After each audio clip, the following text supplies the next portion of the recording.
হাদিসের মধ্যে আছে তোমরা যদি আলেম হতে পারো না হও তাহলে আলেমের বাবা হও। কি হও? আলেমের তোমরা বাবা হও। তাও যদি তোমরা না পারো তাহলে আলেমকে অনুসরণ করো। কি করো? আলেমকে অনুসরণ করো। তাও যদি তোমরা না পারো তাহলে আলেমকে ভালোবাসো। কে বলেছেন? বিশ্ব নবী বলেছেন এই চারটার মধ্যে যদি তোমরা না থাকো তাহলে তোমরা কি হয়ে যাবে? ধ্বংস হয়ে যাবে। কি হয়ে যাবে? ধ্বংস হয়ে যাবে। এক নম্বরে কি? আলেম হতে হবে। কি হতে হবে? কোন আলিমান তোমরা আলেম হও। আর যদি তাও না হতে পারো তাহলে আলেমে কি হও? বাবা হও। কি হও? আলেম সন্তানকে আলেম বানাও। সন্তান কি বানাতে বলেছেন? আলেম বানাতে বলেছেন। তাও যদি না হতে পারো তাহলে আলেমকে অনুসরণ করতে হবে। বিশ্ব নবী নেই কিন্তু তিনি বলেছেন আল উলামাউ ওয়ারাসাতুল আম্বিয়া। আমি যখন থাকবো না এটা পরিচালনা করবে আলেম সমাজ। যাদের কোরআন হাদিসের জ্ঞান আছে এরা সমাজ পরিচালনা করবে, এরা দেশ পরিচালনা করবে। কথা ঠিক না ভাই? তাহলে এগুলোর মধ্যে যদি আমরা না থাকি তাহলে আমরা কি হয়ে যাব? ধ্বংস হয়ে যাব। শুধু দুনিয়াতে নয় আখিরাতেও আমরা ধ্বংস হয়ে যাব। এজন্য আমরা অবশ্যই আমরা মনে হয় প্রত্যেকটা মানুষ আমরা কিন্তু কম বেশি ইসলামিক জ্ঞান আমাদের মধ্যে আছে। আছে না নাই? আছে। এরপর আরেকটু ভালো হবে যদি আপনার সন্তানকে দ্বীনি ইলম শিক্ষা দেওয়া যায়। হাদিস শরীফের মধ্যে আছে তালাবুল ইলমি ফারিদাতুন আলা কুল্লি মুসলিম। প্রত্যেক মুসলমানের জন্য দ্বীনি ইলম শিক্ষা করা কি ফরজ।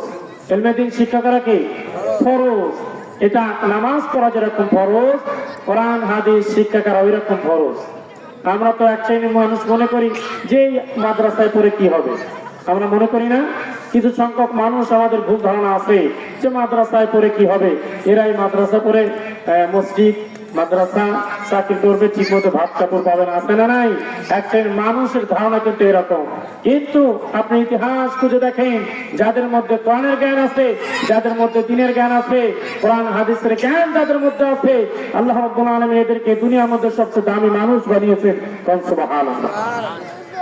আমরা মনে করি যে আলেম হলে এরা ভাবতে পারবো না, কিন্তু আপনি খোঁজ নিয়ে দেখেন যারা প্রকৃতপক্ষে আলেম দ্বীনি ইলম শিক্ষা জ্ঞান অর্জন করেছেন আসলে তারা ভাত পায় না, তারা ভাত খায় না। কথা ঠিক হবে? তারা কি ভাত খাওয়ার সময় নেই, ফলমূল এগুলোই সবচেয়ে বেশি খায়। এজন্য যারা প্রকৃতপক্ষে আলেম, যারা দ্বীনি ইলম শিক্ষা করেছেন, জ্ঞান অর্জন করেছেন, ইসলামে জ্ঞান অর্জন করেছেন, তাহলে অবশ্যই এই মানুষটা ভাত পায় না, ভাত খায় না। কোনটা? ভাত খায় না। কথা ঠিক হবে? এজন্য আমরা চাইবো আমাদের সন্তানদেরকে আমরা অবশ্যই, এটা হলো ছোট্ট অবস্থা থেকে কাদা মাটির মতো। কিসের মতো? কাদা মাটির মতো। তাহলে কাদা মাটি আপনি যেখানে লাগাবেন ওখানেই থাকবে। একটা শক্ত ইটা যদি আপনি ঢেল ছড়ে থাকবে বাবা নিচে চলে আসবে, জমিনে পড়ে যাবে। কিন্তু কাদা মাটি আপনি ঢেল ছড়বেন যেখানে দেবেন ওখানেই থাকবে। এই জন্য ছোট্ট মাসুম বান্দা যারা ওরা তলবে আনেন, ওদের মস্তিষ্ক একেবারে ফ্রি। ওদেরকে ছোট্টবেলা থেকে যা শিখাবেন ওরা তাই শিখতে পারবে। যদি গান বাজনা দেন ও গান শিখতে পারবে, যদি নাচানাচি দেন ও নাচানাচি শিখতে পারবে। যদি আপনি কোরআন হাদিসের চর্চা করেন তাহলে ও কোরআন হাদিস শিখতে পারবে। আপনি ছোট্ট অবস্থা থেকে যা শিখাবেন ও তাই শিখতে পারবে। তবে আমরা অন্য কিছু শিখাবো না, আমরা কোরআন হাদিস শিখাবো। আজ আছে তো মুসলমান? আজ আছে তো ইনশাল্লাহ? তাহলে আপনার সন্তানকে যদি আপনি ইলমে দ্বীন শিক্ষা দেন লাভ আছে না নাই? দুনিয়া এবং আখিরাত।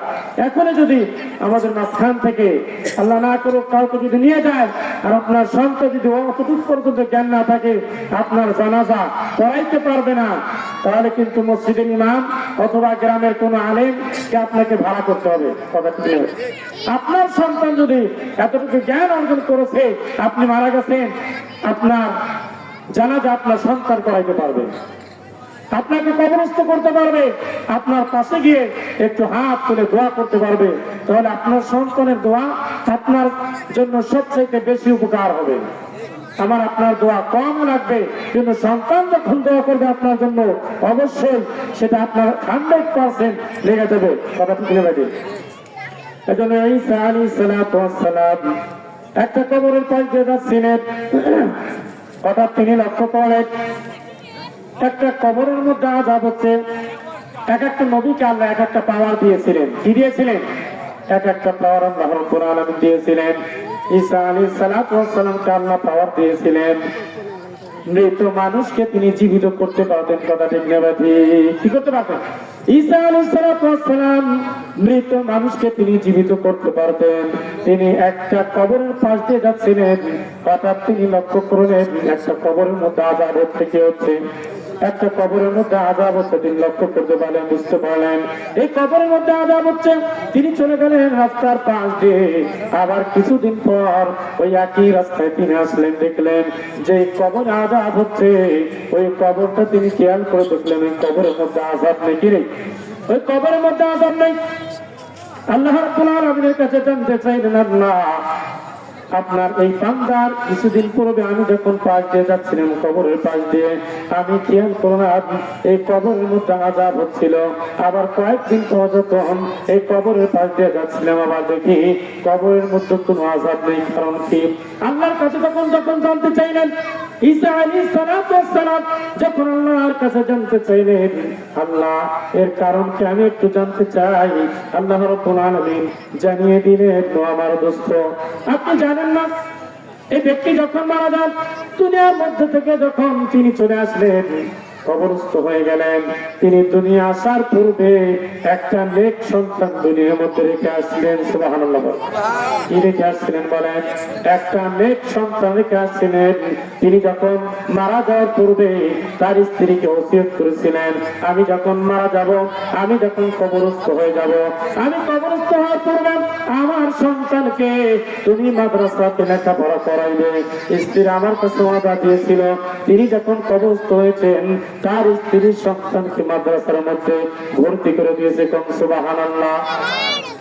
সন্তানকে যখন মাদ্রাসার মধ্যে ভর্তি করে দিয়েছেন, সন্তান যখন মাদ্রাসায় চলে গিয়েছে, সন্তানের উস্তাদ যখন সন্তানকে শিক্ষা দিচ্ছেন, বলো বিসমিল্লাহির রাহমানির রাহিম। আল্লাহ রাব্বুল আলামিন সত্য মাসুম ছিলেন যখন এই কথা বলতেছেন বিসমিল্লাহির রাহমানির রাহিম, আমি অতি দয়ালু। সন্তান যখন এই কথা বলছে, আমি দয়া না করে পারি নাই, আমি ফেরেশতাদেরকে অর্ডার দিয়েছি এই সন্তানের যারা কবরস্থ হয়েছে আপনজন, প্রত্যেকের কবরের আযাব যেন মাফ করে দাও। সুবহানাল্লাহ। তাহলে ঈসা আলাইহিস সালাতু ওয়াস সালাম যে কবরের পাশ দিয়ে যাচ্ছিলেন, আবার তিনি প্রথমে খেয়াল করেছেন আযাব হয়েছিল, আবার দ্বিতীয়বার তিনি খেয়াল করলেন কবর কোনো আযাব নেই। কারণ হলো সন্তানকে যখন মাদ্রাসাতে ভর্তি করে দিয়েছে, সন্তান যখন মাদ্রাসায় যাওয়ার শুরুতেই শুরু করে দিয়েছে, যখন আল্লাহ নামে পড়া শুরু করে দিয়েছে, আল্লাহ খুশি হয়ে ওই মাসুম ছেলের যারা কবরস্থ হয়েছে সবাইকে মাফ করে দিয়েছে। সুবহানাল্লাহ। তাহলে আজকে বলেন তো, আমরা যদি মারা যাই, আমাদের মধ্যে যদি একটা সন্তান আলেম হয়ে যায়, একটা সন্তান যদি কোরআনের জ্ঞান অর্জন করে, একটা সন্তান যদি হাদিসের জ্ঞান অর্জন করে যায়, ওই সন্তানকে যদি আপনি দুনিয়ার মধ্যে রেখে যান, বলেন তো ওই সন্তানের কারণে আল্লাহ রাব্বুল আলামিন আপনার কবরের আযাবগুলো মাফ করে দিতে পারে কি পারে না? পারে কি পারে না? অবশ্যই পারেন। আমরা তো চাই আমাদের সন্তান একজন ইঞ্জিনিয়ার হবে, আমরা চাই আমাদের সন্তান একটা ইংলিশ মিডিয়াম হবে, আমরা চাই আমাদের সন্তান একজন ব্যারিস্টার হবে, আমরা চাই আমাদের সন্তান একজন মেম্বার হবে, আমরা চাই আমাদের সন্তান একজন এমপি হবে, আমরা চাই আমাদের সন্তান একজন চেয়ারম্যান হবে, আমরা চাই আমাদের সন্তান একজন মন্ত্রী হবে, আমরা চাই আমাদের সন্তান একজন দেশ পরিচালনা করবে, প্রেসিডেন্ট হবে। কিন্তু আমরা অধিকাংশ মানুষ সেটা চাই না, আমাদের সন্তান একজন হক্কানি আলেম হবে। অধিকাংশ মানুষ কিন্তু আমরা এটা চাই না। কথা ঠিক নেবে? আমি কি ভুল বলেছি বলেন? অধিকাংশ মানুষ আমরা এটা চাই না, আমরা চাই দুনিয়া নিয়ে ব্যস্ত। কথা ঠিক নেবে? ঠিক। কারণ আমরা দুনিয়ার সব কিছু পাওয়ার জন্য রাজি, কিন্তু মৃত্যুর পরে আপনার যার একটা জগৎ আছে, ওই জগতের জন্য আমরা কখনোই খেয়াল করি না। কিন্তু আল্লাহ রাব্বুল আলামিন কোরআনে জানিয়ে দিলেন, উলাইকা উলুল আলবাব, ওই সন্তান আপনার পক্ষে থাকবে না। আপনি যখন মারা যাবেন, কিয়ামতের দিন আপনার সব সন্তান আপনার বিপক্ষে দাঁড়িয়ে যাবে।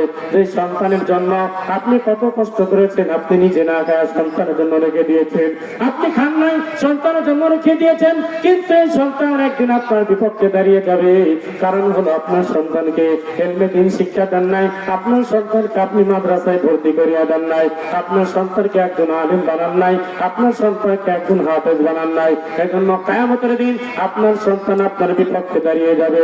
সর্বপ্রথম সন্তান মা বাবার বিপক্ষে আল্লাহর কাছে বিচার দায়ের করবে, কথা ঠিক না ঠিক? কারণ হলো আপনি যখন ফজরের নামাজটা পড়ার জন্য বাড়ি থেকে বের হয়েছেন, আপনি একবারের জন্য অর্ডার করেন নাই, বাবা এখন আযান হয়েছে ফজরের নামাজে, এখন আর ঘুমিয়ে থাকা যাবে না, এখন মসজিদের মধ্যে প্রবেশ করতে হবে, এখন আল্লাহকে সারা দিতে হবে। সারাদিন আমরা সারা রাত ঘুমিয়েছি, কিন্তু আযান হওয়ার পরে এক মুহূর্ত আর বিছানার মধ্যে থাকা যাবে না।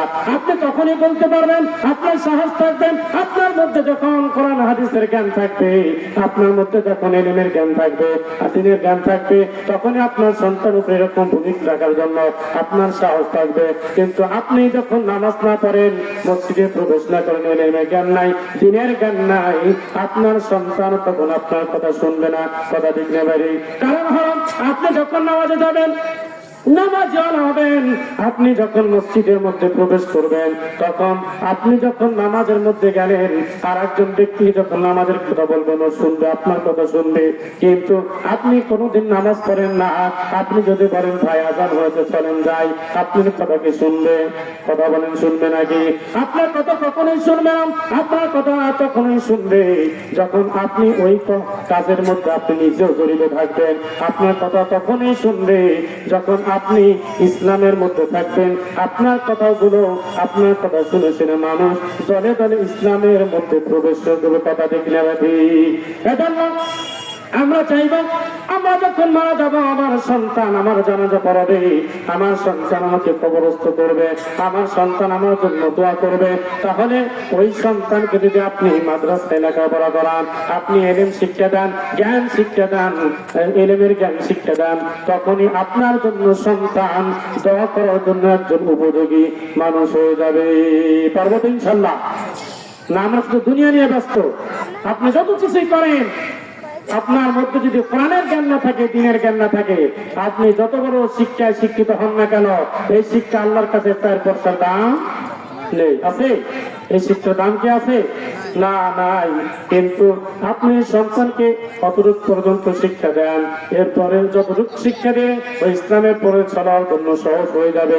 এতটুকু শিক্ষা দেওয়ার পরে যদি আপনি আপনার সন্তানকে একজন ইঞ্জিনিয়ার বানান, আপনার সন্তানকে একজন ব্যারিস্টার বানান, আপনার সন্তানকে আপনি যা কিছু বানাইতে পারেন, কিন্তু প্রথমে অবশ্যই শুরুতে যদি আপনি ভালো কিছু শিক্ষা দেন, আর সারা জীবন ভালো রাস্তায় কেটে যাবে, কথা দেখলে পারে। ও কখনোই ইসলাম বিদ্বেষী হবে না, ও কখনোই দ্বীনের বিরুদ্ধে ভূমিকা রাখবে না, ও কখনো ইসলামের বিরুদ্ধে ভূমিকা রাখবে না, ও কখনোই কোরআনের বিরুদ্ধে ভূমিকা রাখবে না। ওর মধ্যে যদি সত্য অবস্থায় কোরআনের জ্ঞান ঢুকিয়ে দেওয়া যায়, ওর মধ্যে যদি সত্য অবস্থায় ইসলামের জ্ঞান ঢুকিয়ে দেওয়া যায়, ও কখনো ইসলামী বিদ্বেষী মানুষ হতে পারবে না। পারবো তো ইনশাল্লাহ? আমরা পারবো তো? অবশ্যই আমাদের পারতে হবে। কারণ হলো এই দুনিয়া আমাদের চিরদিন থাকার জায়গা নয়, আমাদের আর একটা জগৎ আছে না নাই? সামান্য জিন্দিগির জন্য আমরা, সামান্য জিন্দিগির জন্য কত খাই, আমরা সকালে বের হয়ে যাই, আমাদের কত কিছুর প্রয়োজন, কিন্তু আপনি একবারের জন্য চিন্তা করলেন না দুনিয়া যেরকম আমাদের অর্থ প্রতি টাকা পয়সার প্রয়োজন, আমাদের সব কিছুর প্রয়োজন, কিন্তু আপনি একবারের জন্য চিন্তা করলেন না আমাদের আখিরাতের জন্য আমাদের যেরকম দুনিয়া অর্থ করে টাকা পয়সার প্রয়োজন, আমাদের আখিরাতের জন্য ওই রকম টাকা পয়সা অর্থ করে প্রয়োজন আছে না নাই? ওটা হলো আপনার নেক আমল। কি আমল? ওটা হলো আপনার নেক আমল। আপনি ফজরের নামাজটা পড়েছেন, একটা ভালো কাজ করলেন, জোহরের নামাজটা পড়েছেন, আর একটা ভালো কাজ করলেন, আপনি আসরের নামাজ পড়লেন, আর একটা ভালো কাজ করলেন, আপনি মাগরিবের নামাজ পড়লেন, আর একটা ভালো কাজ করলেন, আপনি ঈশার নামাজটা পড়লেন, আর একটু ভালো কাজ করলেন। অবশ্যই অবশ্যই প্রত্যেকটা দিন যদি আল্লাহ রাব্বুল আলামিন যে কথাগুলো আপনাকে বলেছে ওই কথাগুলো যদি আপনি সঠিকভাবে মেনে নিয়ে চলতে পারেন, অবশ্যই দুনিয়া এবং আখিরাতে আমাদের কল্যাণ দান করবে। কি কথা বলেন? কে কল্যাণ দান করবে? আল্লাহ রাব্বুল আলামিন কল্যাণ দান করবেন। আর আমরা তো মানুষ সব সময় ভালো কিছু চিন্তা করি, আমরা তো সবসময় লাভবান হওয়ার জন্য চিন্তা করি। আমরা সবকিছু চিন্তা করে পার উপরে আমরা উঠে যাব। আমার জমির পাশে এক বিঘা জমি আছে, একজন আমি চিন্তা করি আমার কখন 2 বিঘা জমি হবে। আমার পাশে একটা বিল্ডিং আছে, আমি চিন্তা করি আমার 2 তলা বিল্ডিং হলে ভালো হয়। কিন্তু সাহাবে কেরাম ধ্যান দাও না, চিন্তা ছিল সব সাইডে উল্টা। তারা চিন্তা করেছেন আমার পাশে একজন 10 রাকাত নফল নামাজ পড়েছে, আমি চিন্তা করব। আরেকজন সাহাবী চিন্তা করেছে আমি 20 রাকাত নফল নামাজ পড়ব। একজন সাহাবী কোরআন তেলাওয়াত করতেছে এক পারা, আরেকজন সাহাবী চিন্তা করেছে 1 পারা তেলাওয়াত করেছে, আমি 2 পারা তেলাওয়াত করব। এরকম তারা প্রতিযোগিতামূলক ইবাদতে তারা করার জন্য মশগুল হয়ে যেত। কিন্তু আজকে আমরা দুনিয়ার মোহে পড়ে অবশ্যই আমরা প্রতিযোগিতা করি দুনিয়াকে কার উপর দিয়ে আমরা অর্থকরী মালিক হতে পারি। কথা কি ভুল বলেছি? কথা বলেন, কথা কি ভুল বলেছি? না, আমরা কখনোই আমরা এটাই চিন্তা করি। আমরা চিন্তা করি ওর চাইতে আমি বেশি টাকাওয়ালা মানুষ হব, ওর চাইতে আমি অর্থকরীর মালিক বেশি হব। কিন্তু আমি একবার কোনো চিন্তা করি নাই এর চাইতে আমি বেশি নেক আমলদার একজন ব্যক্তি হব। একবারের জন্য আমরা চিন্তা করি বলেন? চিন্তা করি একবারের জন্য আমরা চিন্তা করি না। আমরা দুনিয়াকে পাওয়ার জন্য ব্যস্ত হয়ে যাই। আমরা বিভিন্ন মানুষ বিভিন্ন কাজে চিন্তা করি, কিন্তু আখিরাতের জন্য আমাদের যে কিছু এখান থেকে পাঠাতে হবে এ বিষয়ে আমাদের অবশ্যই চিন্তা থাকা দরকার আছে না নাই? পারবো তো? লিল্লাহি তাকবীর। আল কোরআনের আলো, আল হাদিসের আলো, কোরআন ছাড়া অন্য কিছু, কোরআন ছাড়া অন্য কিছু থাকবে। আমরা কি কোরআন ছাড়া অন্য কিছু মানবো? আমরা তো কিছু মানুষ, কিছু সংখ্যক মানুষ চিন্তা করি আমরা মাদ্রাসায় কোরআন রাখতে চাই, আমরা মসজিদে কোরআন রাখতে চাই। আর এক শ্রেণীর মানুষ আছে আমরা শুধু হুজুররাই কোরআন তেলাওয়াত করবে, অন্য মানুষের দরকার নাই। এরকম চিন্তা করি কি করি না?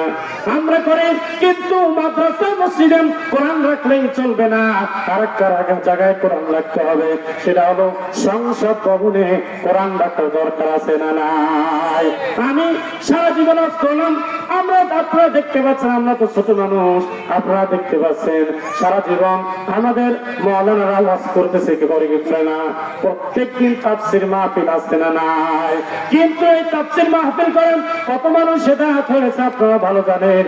কিন্তু পার্লামেন্টে যদি কোরআন না থেকে যায়, আর ওইখান থেকে যদি আজকে কোরআন ওখানে চলে যায়, আর ওই কোরআন থেকে যদি ঘোষণা হয়ে যায় সকাল থেকে ফজরের নামাজ একজন ব্যক্তি ওয়ার ছেড়ে দেওয়ার সুযোগ নেই।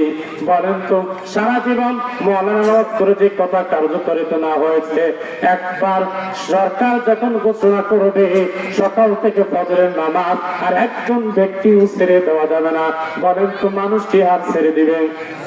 ছেড়ে দেবে কি? মানুষ কি আর ছেড়ে দিবেন? কখনোই ছেড়ে দিবে না, কখনোই ছেড়ে দিবে না।